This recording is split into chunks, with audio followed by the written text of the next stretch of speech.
La nature, un buste de bronze qui incarne la quintessence de la femme 1900. Elle a un regard énigmatique, intemporel. Elle est belle, elle est tout ce que Mucha faisait. Alphonse Mucha, l'un des fondateurs de l'Art Nouveau, dont les femmes fleurs sont indissociables de la naissance de la publicité. Le terme Art Nouveau n'existait pas à cette époque. Ce qui existait, c'était l'œuvre de Mucha. Alors on disait le style Mucha. La nature est l'œuvre la plus troublante d'Alphonse Mucha. Qui est cette femme? Une célébrité de son temps, dont l'artiste s'était pris? Ou est-ce l'idéal féminin qu'il imaginait pour ses affiches? Un bronze mystérieux, au destin pour le moins chaotique. Une pièce connue, vue d'un très grand public en 1900, puis perdue de vue, oubliée, puis redécouverte il y a 40 ans. Une enquête de Bruxelles à Prague, en passant par Londres, sur les pas de la nature, d'Alphonse Mucha.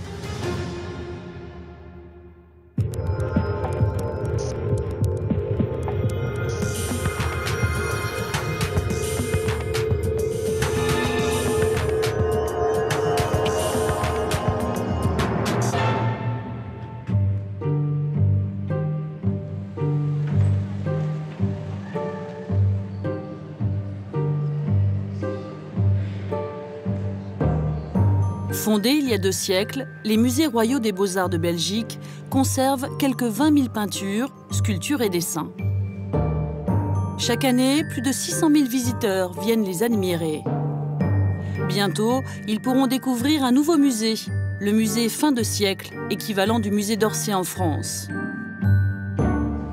Jennifer Bollois, responsable scientifique, participe à la mise en place des œuvres.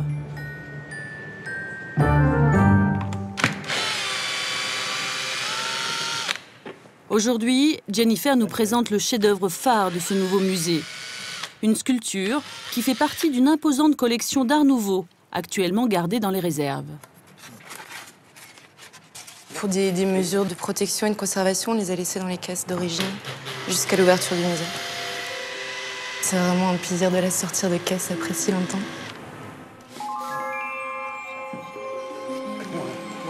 Une œuvre si précieuse que seuls quelques employés spécialisés du musée sont habilités à manipuler.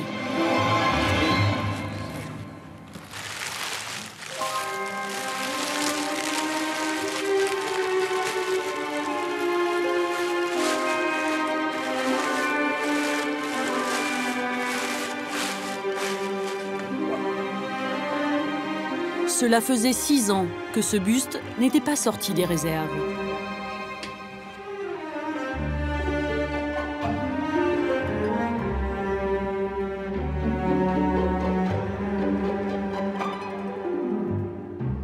Nous sommes face à la nature d'Alphonse Mucha, qui a été réalisée aux alentours de 1899-1900, à la veille de l'exposition universelle. C'est une sculpture qui fait 70 cm de haut et elle est réalisée en bronze doré. Les ornements sont en malachite. Pour réaliser ce chef-d'œuvre, Mucha s'est fait aider par un sculpteur fondeur que l'histoire a un peu oublié, Auguste Cesse. Je trouve qu'elle capte très bien la lumière. Et alors cette expression qui est très énigmatique, avec ses yeux qui sont presque fermés, comme si elle fermait les yeux, qu'elle conservait son secret et son mystère, et soulignant plus par ce sourire à peine esquissé du bout des lèvres, très énigmatique aussi. Je trouve qu'elle dégage une certaine sérénité, finalement. C'est très, très beau. Au fil du temps, cette œuvre est devenue emblématique de l'idéal féminin des années 1900. C'est un chef-d'œuvre de Mucha, oui. Et c'est étonnant comme un artiste qui est principalement connu comme un affichiste, un dessinateur, qui avait à la base l'ambition de faire la peinture d'histoire, a réussi d'emblée à rendre une sculpture qui s'impose comme un coup de maître. Alphonse Mucha, un nom aujourd'hui un peu éclipsé par la célébrité de ses œuvres. Ces mythiques femmes fleurs sont l'emblème de la belle époque. Elles font aujourd'hui partie de l'inconscient collectif. En particulier ici à Prague, où l'Art Nouveau a gardé une place importante. C'est dans cette ville que Mucha a passé les 20 dernières années de sa vie.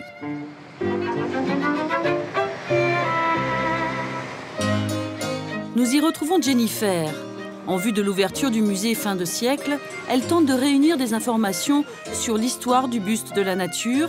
Et pour cela, elle a rendez-vous avec John Musha, le petit-fils de l'artiste.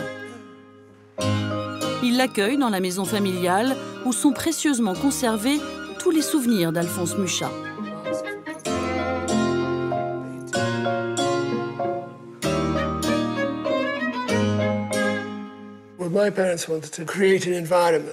Ce que mes parents voulaient faire, c'était recréer l'atmosphère de l'atelier à Paris. D'une certaine manière, c'est une interprétation de mon père, avec l'aide de ma mère, grâce aux différentes photos que nous avions. Car il y a beaucoup de photos de son atelier. C'est un peu comme créer un décor de théâtre. Pour John, président de la Fondation Musha, il est important de continuer à faire vivre le souvenir de son grand-père. Je pense que c'était un homme très gentil. C'était un gros travailleur. Il était très naïf. Il croyait profondément à tout ce qu'il y avait de bon chez l'homme. C'était un grand idéaliste. Et est-ce que la nature était une étape importante dans sa carrière? Je pense que la nature, cette tête de femme, est l'esprit même de l'Art Nouveau. Une expression tridimensionnelle de ce qu'on voit sur ces affiches.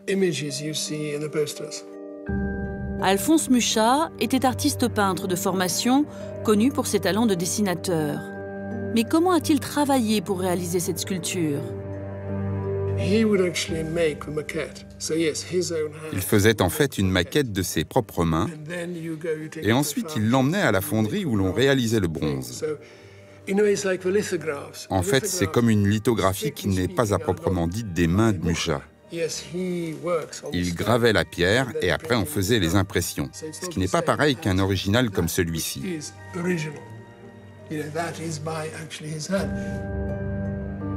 À une époque où la fabrication de bronze était déjà particulièrement onéreuse, on peut se demander comment Alphonse Musha pouvait avoir les moyens de réaliser un tel buste.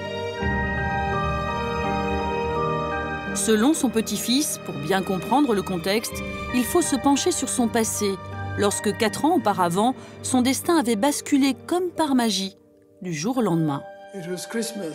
L'histoire se passe à Noël 1894. Tous les dessinateurs sont en vacances et Alphonse n'a pas d'argent. C'est à ce moment-là que Sarah Bernhardt s'apprête à jouer une nouvelle pièce de théâtre, Gismonda. L'imprimeur désespéré demande à Alphonse « Est-ce que tu te sens de faire quelque chose ?» Alphonse lui répond qu'il va essayer. L'imprimeur part en vacances et à son retour, il lui demande ce qu'il a fait. Alphonse répond « ça ». L'imprimeur est horrifié car il n'a jamais vu un style pareil. C'était un style totalement inconnu.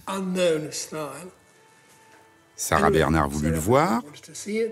Devant le résultat, elle le prit dans ses bras et lui dit « Monsieur Musha, vous m'avez rendu immortel. » Le succès est prodigieux. À partir de là, Musha réalise toutes les affiches de la Divine, mais aussi les décors de ses pièces, les costumes et même les bijoux. Leur collaboration est si riche que pour certains, aucun doute, la nature est un hommage à Sarah Bernhardt. Mais pour autant, peut-on véritablement faire un parallèle entre l'actrice et cette sculpture? Pour en savoir plus, nous sommes allés enquêter à Paris, du côté du musée d'Orsay. Marie Robert est conservatrice au département photographie. Dans les archives, elle a retrouvé pour nous quelques portraits de Sarah Bernhardt. L'occasion de comparer ses traits avec ceux de la nature et d'en savoir un peu plus sur cette femme avant-gardiste dans sa manière d'exploiter son image. Sarah, effectivement, a compris très vite que sa notoriété pouvait évidemment s'accroître avec la diffusion de son image photographique, mais aussi peinte, dessinée, sculptée. C'était une muse inspirante pour les artistes, bien sûr. Je crois qu'une partie de son aura et de son charme ou de sa grâce provient de sa chevelure rousse, un peu indomptée, dont elle fera une partie de sa personnalité, en fait. Voilà Sarah Bernhardt photographiée à Londres lors d'une de ses tournées. Et ce qui me semblait intéressant, c'est son regard, en fait, là, justement, les yeux fermés, qui peut-être pourrait nous rappeler les yeux baissés de la nature de Mucha. Des cheveux bouclés, un nez de caractère, la divine peut-elle être la muse de la nature? Il me paraît peu probable que Sarah Bernhardt ait prêté ses traits tels quels à la nature de Mucha. Mais il se pourrait qu'une autre personnalité puisse avoir été une de ses sources d'inspiration, c'est Cléo de Mérode. Cléo de Mérode est une jeune danseuse qui fait ses classes à l'école de danse de l'Opéra de Paris et qui va très vite avoir un usage tout à fait judicieux de son image, et presque plus de son image que de son art. Elle apparaît ici très fine, élégante, avec une taille de guêpe qu'elle valorisera en permanence. Et puis sa coiffure, très caractéristique, des cheveux longs qui sont enserrés par un serre-tête. Son visage enchante tous les artistes photographes, mais aussi les peintres et les sculpteurs. Cléo de Mérode va peu à peu devenir une des icônes de la Belle Époque.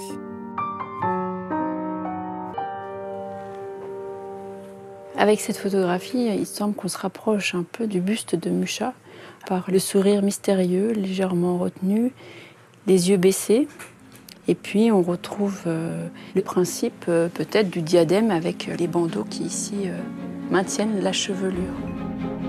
La ressemblance avec la nature est troublante. Cléo de Mérode aurait-elle posé pour le sculpteur? Malheureusement, aucune archive n'en atteste.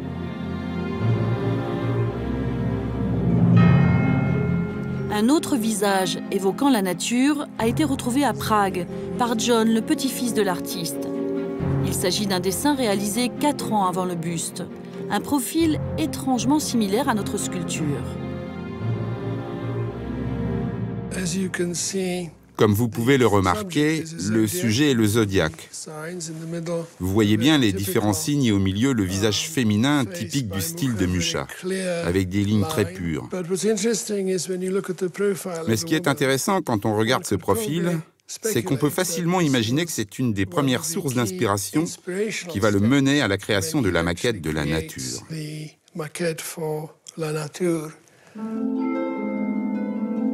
Et là, une nouvelle piste s'ouvre. Et si Alphonse Mucha avait finalement essayé de représenter l'idéal féminin de l'époque pour séduire le grand public? Les gens pouvaient remplir ces cartouches. Il pouvait y avoir un calendrier ou le nom de l'entreprise.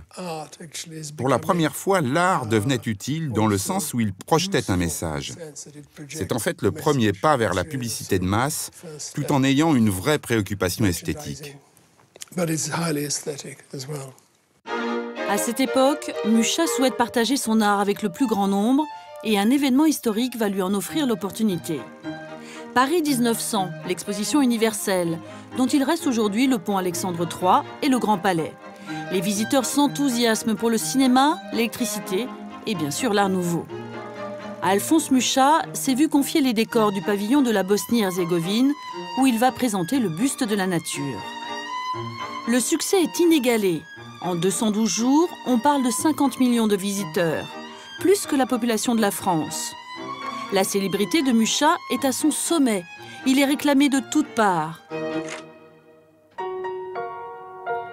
Un an plus tard, en 1901, on lui commande le décor d'une bijouterie, rue Royale à Paris. Une vitrine inespérée pour son art.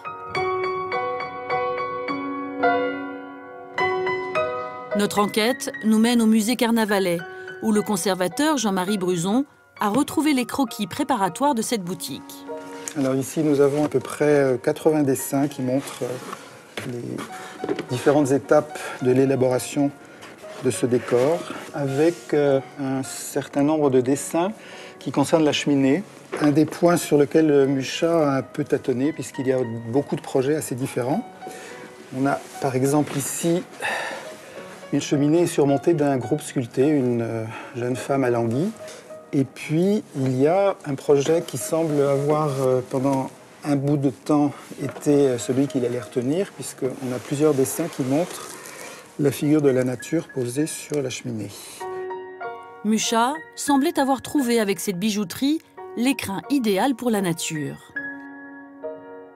Ici, on a un dessin plus abouti, qui est assez proche de ce qui a été réalisé, puisqu'on a par exemple le motif des broderies qui est tout à fait conforme à ce qui a été fait. Le dessin des vitrines semi-sphériques aussi est tout à fait conforme à ce qui a été fait. Ce qu'il y a de différent par rapport à ce qui a été fait, c'est l'omniprésence des figures féminines. Vous voyez qu'il y a des grandes figures qui rappellent tout à fait celles qu'on trouve sur les affiches contemporaines. Il y a renoncé finalement, peut-être pour éviter cette présence un peu obsédante de toutes ces femmes dans tous les coins du magasin. Et du coup, il a renoncé aussi au buste, qui ne semble pas avoir jamais été placé dans la boutique. Si la nature a disparu du décor de la bijouterie, miraculeusement, la boutique, elle, est parvenue jusqu'à nous. Direction le 2e étage du musée Carnavalet, où elle a été remontée il y a 20 ans. Nous sommes devant la devanture de la boutique Fouquet, qui se trouvait rue Royale, avec comme élément saillant évidemment la grande figure féminine en bronze, qui a d'ailleurs été fondue par Cès, le même fondeur que la nature. Et on peut remarquer qu'elle tient un bijou assez fantasque, assez étrange, qui est tout à fait proche des bijoux dessinés par Mucha pour Fouquet, et qui valait d'être un peu un artiste à la mode à Fouquet. On retrouve également dans les vitraux des variantes du zodiaque que nous avons vues à Prague.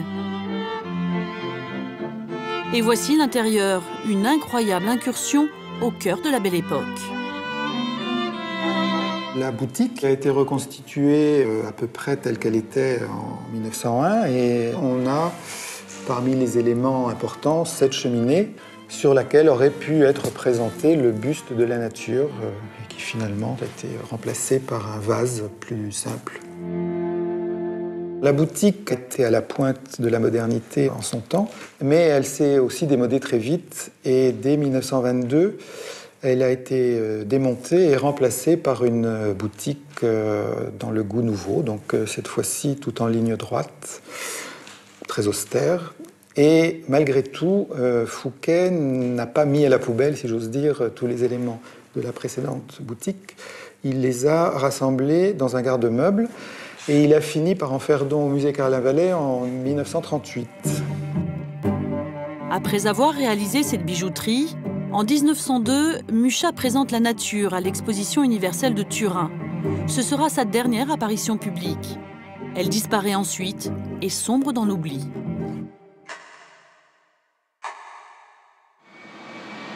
C'est à Londres que le buste va réapparaître 70 ans plus tard. Notre enquête passe par une adresse bien connue des collectionneurs où une importante vente d'art nouveau se prépare.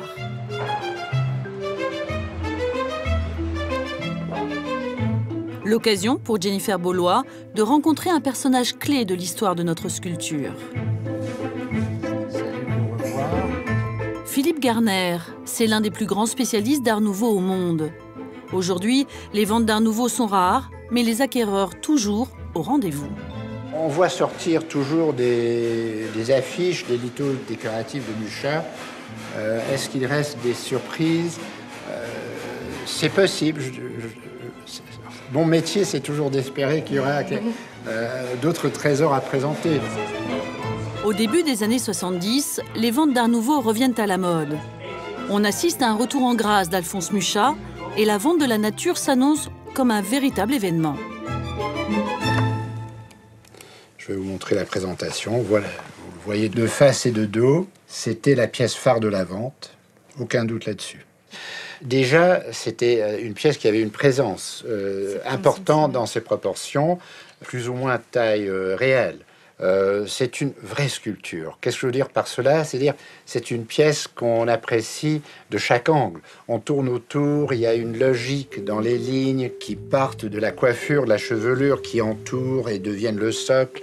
C'était vraiment un objet conçu en 3 dimensions.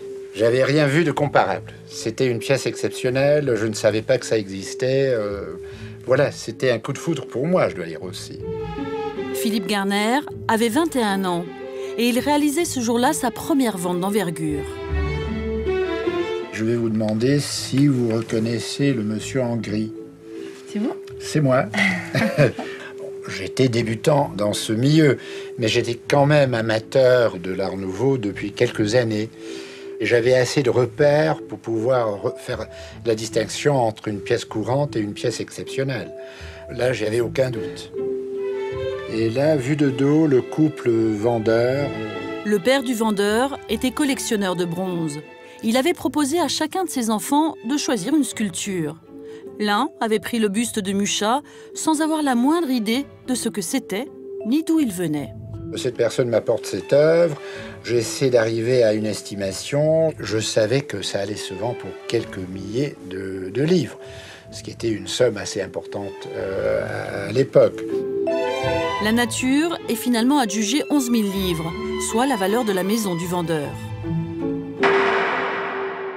Si je me souviens bien, les acheteurs, les Gillon-Crowet, n'étaient pas présents, mais avaient demandé à quelqu'un d'enchérir pour eux.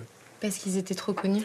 Oui, ils étaient bien connus du milieu, et peut-être leur présence aurait encouragé les autres à pousser un peu plus loin.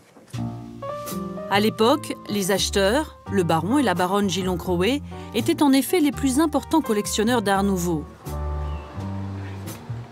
À Bruxelles, nous avons retrouvé Anne-Marie Gillon-Crowet, qui nous a reçus dans son bar 1900, et elle se souvient avec émotion de la nature de Mucha.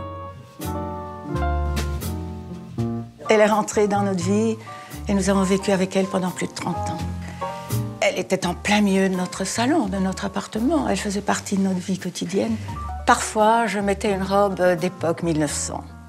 Je réunissais la famille, on mettait une table avec les verres et les assiettes de galets et nous passions une soirée vraiment hors du temps. Tout ça sous le regard énigmatique de notre Cléo de Mérode. Car pour Anne-Marie Gillon-Crowet, pas de doute possible. La nature représente bien Cléo de Mérode. J'étais chez Lippe, à Paris, où j'attendais mon mari. Il devait me rejoindre assez tard. Plus loin, à quelques tables de la mienne, se trouvait un ami de mon père, le baron Urvater, avec un monsieur que je ne connaissais pas. Quand il a vu que j'étais seule, il m'a demandé de me joindre à eux. Et c'est là que j'ai connu Jérémy Mucha. Quand il a su mon emballement pour son père, il était débordant de bonheur. Et en plus, il savait que nous avions acquis la nature. Au moment de partir, quand j'ai quitté Jérémy Mucha, je lui ai dit « Pouvez-vous vraiment me garantir que c'est Cléo de Mérode ?» Il m'a dit « Madame, il n'y a aucun doute, c'est elle. » Mon père avait pour elle une telle admiration. Cette Cléo de Mérode était le point d'orgue d'une collection exceptionnelle, connue et admirée par tous les spécialistes d'art nouveau en Europe. Quand elle est devenue très importante, au point que c'était invivable. Chaque objet était le summum dans ce qu'il était, dans son domaine, aussi bien les meubles que les tableaux. Pour faire recevoir des amis, chaque fois on mettait les sacs sur les guéridons. J'en étais très malade. À ce moment-là, on se rend compte qu'on n'est plus tellement propriétaire de tout cela. Ça appartient au monde. Aujourd'hui, Anne-Marie Gillon-Crowet a gardé en souvenir ce décor de bar d'époque. Un simple clin d'œil au regard de la qualité exceptionnelle de ses œuvres d'art 1900, dont elle a décidé de se séparer en 2005. Je me sentais un peu responsable de ce que j'avais. J'avais envie de faire partager cette collection. Souvent, on me demandait de venir la voir. J'avais l'impression qu'elle ne m'appartenait pas totalement. Et alors, quand nous avons eu cette occasion, on a fait une dation au musée. Et comme je voulais que toute la collection soit réunie, nous avons donné le reste. C'est comme une musique, on ne peut pas retirer des notes. Ma collection était à mes yeux complète et je voulais qu'elle le reste. En 2006, toute la collection Gillon-Crowet entre au Musée royal de Belgique. Pour célébrer l'événement, une exposition exceptionnelle permet alors au public belge de la découvrir.